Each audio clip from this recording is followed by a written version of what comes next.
इस वीडियो के पहले पार्ट में हमने देखा कि कैंडलस्टिक चार्ट्स क्या होते हैं, सिंगल कैंडलस्टिक पैटर्न कौन कौन से हैं और उनसे मुनाफा कैसे कमाया जा सकता है। इस वीडियो में हम लोग सीखते हैं मल्टीपल कैंडलस्टिक पैटर्न्स के बारे में। नमस्कार दोस्तों, मेरा नाम सुरेश है। तो चलिए शुरू करते हैं।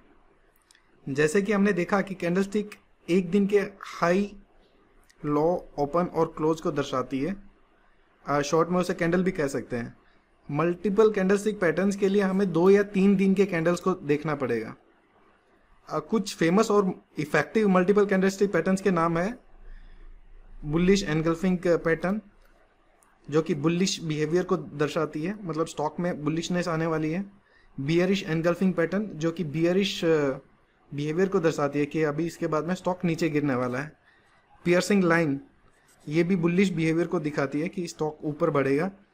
डार्क क्लाउड कवर, ये बताता है कि स्टॉक शायद नीचे आए। बुलिश हरामी, ये भी बुलिशनेस को दर्शाता है कि स्टॉक इसके बाद में ऊपर आने वाला है। बियरिश हरामी, ये दिखाता है कि स्टॉक शायद इस फॉर्मेशन के बाद नीचे आए।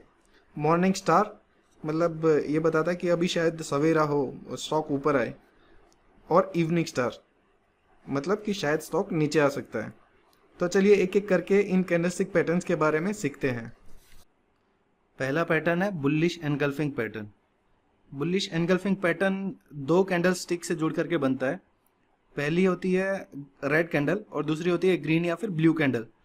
तो एनगल्फिंग का मतलब होता है कोई भी चीज़ को निगल जाना यानी खा जाना। तो जैसा कि इसका नाम दर्शाता है, ये पैटर्न में क्लियरली दिखाई भी देता है कि पुराने वाली रेड कैंडल को आज की ग्रीन या ब्लू कैंडल अच्छी तरह से निगल गई हो, खा गई हो। तो अगर उसको अच्छे से देखें तो कल की जो भी क्लोजिंग होगी, उसकी आज की जो भी ओपन होगी वो कल की क्लोजिंग से नीचे होनी चाहिए, और आज की जो भी क्लोज होगी, क्लोजिंग देगा स्टॉक, वो कल के ओपन से ऊपर होना चाहिए। तो ये बुलिश एनगल्फिंग पैटर्न बन जाता है। लेकिन पैटर्न में हमें एक चीज़ और ध्यान दे लेनी चाहिए कि पहले का ट्रेंड, जो रिसेंट ट्रेंड चल रहा है, वो डाउन ट्रेंड हो स्टॉक का। और स्टॉप लॉस हमें ले लेना चाहिए अपना इस ट्रेंड पे ट्रेड करने से पहले या फिर करने के बाद में। बुलिश एनगल्फिंग का जो भी लो है वो हमने अपना स्टॉप लॉस की तरह ले लेना चाहिए उसे। अगर उस लो को स्टॉक तोड़ता है तो अपनी पोजीशन को वहीं पर कट कर लेना चाहिए या फिर कम कर देना चाहिए, उस पोजीशन से निकल जाना चाहिए। दूसरा पैटर्न है bearish engulfing pattern. Bearish engulfing pattern बिल्कुल बुलिश एनगल्फिंग पैटर्न का उल्टा होता है कि पहले का ट्रेंड, रिसेंट ट्रेंड अपना अपवर्ड होना चाहिए, ऊपर की तरफ में स्टॉक जाना चाहिए, और उसके बाद में बियरिश एनगल्फिंग पैटर्न फॉर्म होना चाहिए, जो कि 2 कैंडल स्टिक से जुड़ करके बनती है। उसमें पहले वाली कैंडल ग्रीन या फिर ब्लू होनी चाहिए, मतलब पॉजिटिव क्लोज देनी चाहिए, और उसके बाद में रिसेंट कैंडल रेड होनी चाहिए, मतलब आज का या फिर रिसेंट ओपन कल के हाई से ऊपर होना चाहिए, और हाई यानी क्लोज से ऊपर होना चाहिए, और आज का जो भी क्लोज होगा वो कल के ओपन से नीचे होना चाहिए। ये क्या दिखाता है कि अभी जो अपवर्ड मूवमेंट चल रहा था उसके ऊपर बियर्स हावी होने वाले हैं, कि उसने स्टॉक ने ओपन तो किया ऊपर लेकिन क्लोजिंग कल के ओपन से भी नीचे किया है। तो ये हमारा बियरिश एनगल्फिंग पैटर्न कहते हैं इसे। और उस पर अपने स्टॉप लॉस हमें ले लेना चाहिए। आज का जो भी हाई होगा, बियरिश एनगल्फिंग का जो भी हाई होगा, वो हमारा स्टॉप लॉस की तरह ले लेना चाहिए। तो अगर उस हाई को स्टॉक तोड़ता है तो उस पोजीशन से हमें अपनी पोजीशन कट कर देनी चाहिए। पियर्सिंग, अगला पैटर्न है पियर्सिंग लाइन। पियर्सिंग लाइन में भी बिल्कुल थोड़ा सा बुलिश एनगल्फिंग की तरह ही है, लेकिन उसका आधा पार्ट है। पहले का ट्रेंड डाउन ट्रेंड होना चाहिए और उसके बाद में ये पैटर्न फॉर्म होना चाहिए। ये पैटर्न भी 2 कैंडल स्टिक को जोड़ करके बनता है, जिसमें पहली कैंडल स्टिक डाउन होनी चाहिए, मतलब रेड होनी चाहिए, और ये जो रिसेंट कैंडल है उसका ओपन कल के क्लोज से नीचे दे, लेकिन जो क्लोजिंग दे वो कल का जो भी मिड पॉइंट होगा, जो कल का भी बीच का पॉइंट है, उससे ऊपर क्लोज दे। मतलब ये भी दिखाता है स्टॉक में कि जो डाउन ट्रेंड चल रहा था उसमें शायद स्टॉप लगे, उसमें शायद रुकावट है। उसमें भी ट्रेड करने से हमें अपना स्टॉप लॉस देख लेना चाहिए। स्टॉप लॉस हमारा हमेशा होना चाहिए, पियर्सिंग लाइन का जो भी लो होगा वो हमने अपना स्टॉप लॉस ले लेना चाहिए। तो अगर आप इस पोजीशन में एंटर भी कर रहे हो तो उस लो को स्टॉप लॉस की तरह लेके चलना चाहिए। अगर उस लो को स्टॉक तोड़ता है तो उस पोजीशन से हमें निकल जाना चाहिए। अगला पैटर्न है डार्क क्लाउड कवर, ये बिल्कुल पियर्सिंग लाइन का उल्टा है। इसमें पहले का ट्रेंड, जो रिसेंट ट्रेंड है, वो अपवर्ड की तरफ, ऊपर की तरफ होना चाहिए। और ये भी पैटर्न दो कैंडल स्टिक से जुड़ के ही बनता है। इसमें पहली कैंडल जो है वो पॉजिटिव क्लोज देनी चाहिए, मतलब जो कल था, जो पुराना दिन था, वो बुलिश हो, पॉजिटिव स्टॉक ने क्लोज दी हो। लेकिन आज जो हुआ, आज का ओपन तो कल के क्लोज से ऊपर हो, लेकिन आज का जो क्लोज होगा वो कम से कम कल के मिडवे पॉइंट से नीचे होना चाहिए। तो वो डार्क क्लाउड कवर बोलते हैं, कि जो पॉजिटिव सेंटीमेंट था मार्केट में, वो शायद उसके ऊपर स्टॉप लगे, उसमें शायद रुकावट आए।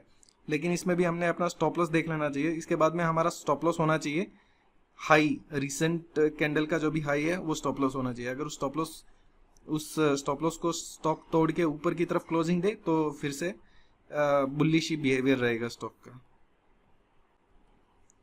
अगली कैंडल स्टिक है बुलिश हरामी कैंडल स्टिक। बुलिश हरामी का मतलब होता है, जापानीज वर्ड होता है, यानी बच्चा, मतलब एक बच्चे की तरह। उसमें अगर देखें तो अगर आपने कंगारू देखा हो, कंगारू अपने बच्चे को बिल्कुल अपने पॉकेट में रखता है, तो उसी की टाइप की कैंडल स्टिक पैटर्न फॉर्मेशन बोलते हैं इसे। इसमें क्या देखना है, इसमें पुराना ट्रेंड, जो रिसेंट ट्रेंड है, वो डाउन ट्रेंड होना चाहिए, और उसके बाद में जो पहले वाली कैंडल रेड कैंडल होनी चाहिए, और रिसेंट कैंडल होनी चाहिए ब्लू या ग्रीन। इसमें ब्लू दिखाई गई है, लेकिन ग्रीन भी होती हैं ये कैंडल स्टिक्स। तो इसमें हमने क्या देखना है कि जो रिसेंट कैंडल हो, ग्रीन कैंडल, वो कल की रेड कैंडल के बिल्कुल अंदर समा जाए। मतलब रिसेंट ओपन जो हो हमारा, वो कल के क्लोज से ऊपर हो, और रिसेंट जो क्लोज हो वो कल के ओपन से नीचे हो। तो ये हमारा बुलिश हरामी कैंडल स्टिक पैटर्न बोलते हैं इसे। तो जैसा कि स्टॉक बताता है, इसके बाद में ये भी कैंडल स्टिक बहुत ही ज़्यादा इफेक्टिव होती है, और स्टॉक के ऊपर आने के चांसेस बहुत ज़्यादा हो जाते हैं। इसमें ट्रेड करने से हमने अपना स्टॉप लॉस, जो भी बुलिश हरामी का लो होगा, फॉर्मेशन का जो भी लो होगा, यानी प्रीवियस डे का लो, उसके पास में हमने अपना स्टॉप लॉस रख लेना चाहिए। और उस स्टॉप लॉस को जैसे ही स्टॉक तोड़ता है तो पोजीशन से निकल जाना चाहिए। अगला पैटर्न है बियरिश हरामी पैटर्न। बियरिश हरामी पैटर्न में पहले वाला ट्रेंड अपवर्ड होना चाहिए, मतलब ऊपर की तरफ स्टॉक जा रहा हो, और उसके बाद में दो कैंडल स्टिक से जुड़ के बियरिश हरामी कैंडल स्टिक फॉर्मेशन होनी चाहिए, जो कि हो बियरिश हरामी। इसमें क्या होना चाहिए कि पहले वाला दिन पॉजिटिव हो, मतलब स्टॉक ने नई हाई छुई हो, और रीसेंट कैंडल स्टिक पुराने वाली कैंडल स्टिक के अंदर बिल्कुल समा गई हो। जैसे कि आज का जो भी ओपन होगा कल के क्लोज से नीचे हो, और आज का जो क्लोज हो वो कल के ओपन से ऊपर हो। तो ये बिल्कुल इसके अंदर समा गई है ये कैंडल स्टिक, तो उसे बोलते हैं बियरिश हरामी कैंडल स्टिक पैटर्न। इसमें हमने अपना स्टॉप लॉस ले लेना चाहिए, जो भी कल का प्रीवियस डे का हाई होगा वो स्टॉप लॉस की तरह ले लेना चाहिए। अगर स्टॉक तोड़ के उस प्रीवियस डे के हाई को तोड़ के ऊपर क्लोज देता है, तो मतलब नई हाईज आने के चांसेस बढ़ जाएंगे। तो उस टाइम पे हमने अपनी पोजीशन को कट कर देना चाहिए, अगर शॉर्ट पोजीशन बनाई है तो। अगर आप स्टॉक से निकलने की सोच रहे हो तो वापस से अपनी पोजीशन बना सकते हैं उसमें। अगला पैटर्न है मॉर्निंग स्टार। ये भी पैटर्न बहुत ही ज़्यादा इफेक्टिव होता है। इसमें भी हमने अपना देख लेना चाहिए कि पुराना जो ट्रेंड है स्टॉक का वो डाउन हो, नीचे की तरफ में स्टॉक मूव कर रहा हो। ये पैटर्न 3 कैंडल्स को मिला करके फॉर्म होता है। इसमें पहले वाली कैंडल है जो कैंडल 1, कैंडल 2 एंड कैंडल 3, पहले वाली जो कैंडल है वो रेड कैंडल होनी चाहिए, मतलब स्टॉक डाउन गया हो। उसके बाद में एक डोजी, उससे भी नीचे, मतलब जो पहले वाली रेड कैंडल है उसके नीचे डोजी फॉर्मेशन होनी चाहिए, डोजी या फिर कह सकते हैं स्पिनिंग टॉप टाइप की फॉर्मेशन होनी चाहिए। और उसके बाद में स्टॉक ऊपर पॉजिटिव क्लोज दे, तो उसे मॉर्निंग स्टार फॉर्मेशन कहते हैं। तो ये क्या दिखाता है कि पहला तो स्टॉक नीचे जा रहा था, फिर उसके बाद में डोजी या फिर मॉर्निंग स्टार आया, तो मतलब स्टॉक के रिवर्सल आने के चांसेस बढ़ गए। और उसके बाद में अगर स्टॉक ग्रीन में क्लोज देता है, अगर ऊपर की तरफ क्लोज देता है, तो ये कंफर्मेशन दे देता है एक तरह से कि जो अभी डाउन ट्रेंड चल रहा था उसमें रुकावट आने वाली है और स्टॉक ऊपर की तरफ से बढ़ने वाला है। तो जैसा कि ये फॉर्मेशन हुई तो उसके बाद में स्टॉक को देखिए कैसे ऊपर चढ़ा। इसमें हमने अपना स्टॉप लॉस ले लेना चाहिए, जो भी डोजी होगा या फिर जो भी स्पिनिंग टॉप होगा उसका लो जो भी स्टॉक का होगा वो हमने अपना स्टॉप लॉस ले लेना चाहिए। और अगर उस लो को तोड़ के स्टॉक क्लोज देता है तो उस पोजीशन से कट कर देना चाहिए, तो मतलब मॉर्निंग स्टार फॉर्मेशन वॉइड होगी। लेकिन ये काफ़ी ज़्यादा इफेक्टिव है ये भी पैटर्न, तो इसके ऊपर ट्रेड किया जा सकता है। नेक्स्ट पैटर्न है इवनिंग स्टार पैटर्न।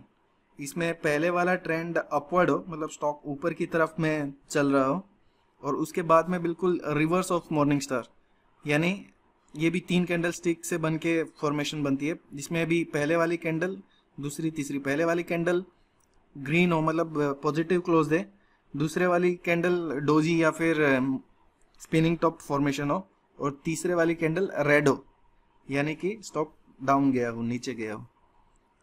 तो जैसे उसमें देखा था हमने मॉर्निंग स्टार में, इसमें भी सेम वे ये 3 कैंडल से बन के इवनिंग स्टार फॉर्मेशन हो जाती है। और इसमें भी स्टॉप लॉस हमने अपना जो भी इन 3 कैंडल स्टिक का हाई होगा, उस हाई के पास में अपना स्टॉप लॉस ले लेना चाहिए। अगर उस स्टॉप लॉस को तोड़ता है तो अपनी जो भी पोजीशन आपने बनाई, अगर शॉर्ट पोजीशन बनाई है तो शॉर्ट पोजीशन कम कर दीजिए, कट कर दीजिए। और अगर आपने पहले वाली पोजीशन जो भी आपकी बुलिश पोजीशन है उसमें से पोजीशन कट की है तो वापस से अपनी पोजीशन ली जा सकती है। होप आपको ये कैंडलस्टिक पैटर्न्स फॉर्मेशंस सही लगे हो। अगर आपको इन कैंडलस्टिक फॉर्मेशन के बारे में कोई भी क्वेश्चन है या क्वेरीज है तो आप मुझे कमेंट बॉक्स में लिख सकते हैं। और अगर आपको ये वीडियो अच्छा लगा तो please like the video and subscribe to the channel. Thanks for watching.